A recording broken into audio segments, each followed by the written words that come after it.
Ça fait plusieurs mois que j'invite tous mes interlocuteurs libanais qui me parlent à juste titre de l'impasse politique, de la gestion de la crise, de la lutte contre la corruption, à développer aussi une pensée qui aille un peu au-delà sur un nouveau modèle de développement pour le Liban. Et ce pour de multiples raisons.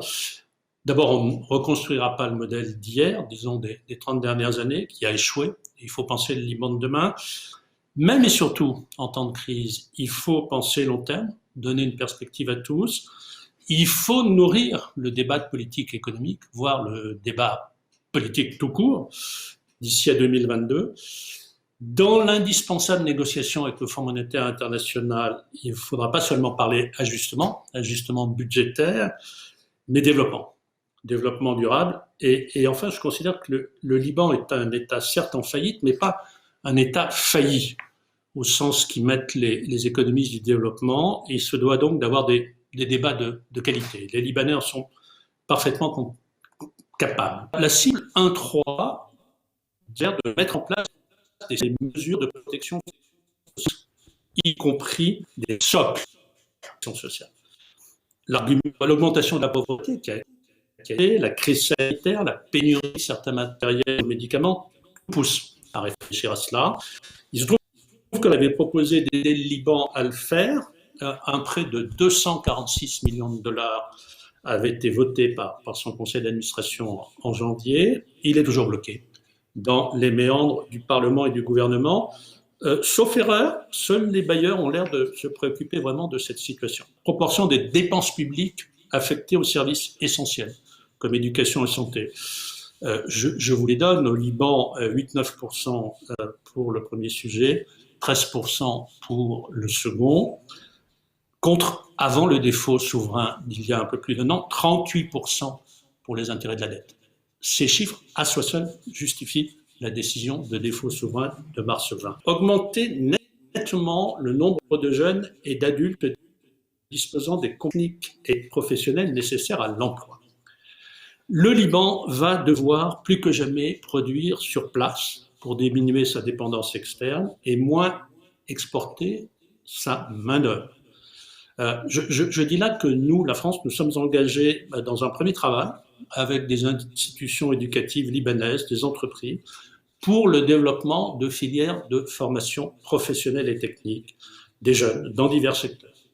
Modélisation numérique du bâtiment, transition économique durable, cybersécurité, agriculture. Le Liban a donc depuis des décennies exporté une ressource naturelle sans prix, sa main-d'œuvre qualifiée, qui lui a fourni en retour des ressources pour financer son déficit externe abyssal.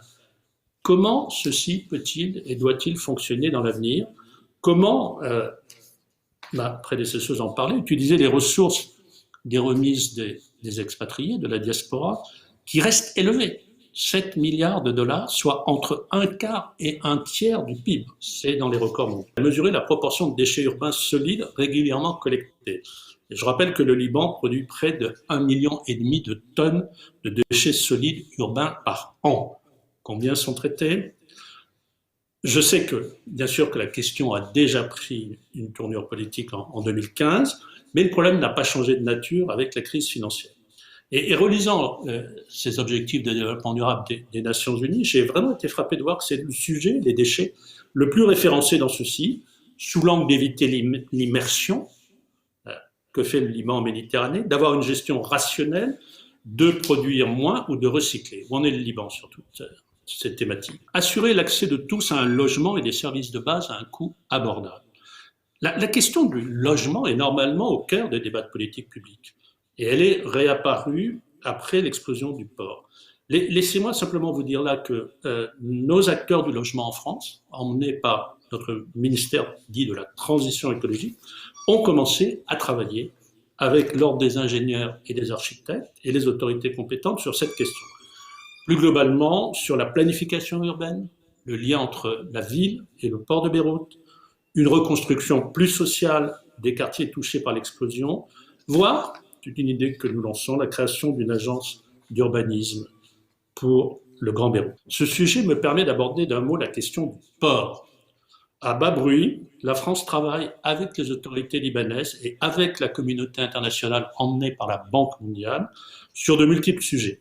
Le traitement des déchets industriels, le devenir des grains dans les silos, le fonctionnement des douanes, la sécurité portuaire, tant informatique que physique, la numérisation, la gouvernance. Un marché nécessite un traitement particulier compte tenu du rôle du taux de change surévalué dans la crise et le développement du modèle précédent, bien entendu, celui des changes. Il faut aller vers l'unification des taux de change, mais aussi se poser quand même une question fondamentale en pesant bien les termes. Le pays a-t-il besoin d'un système de change fixe ou flottant?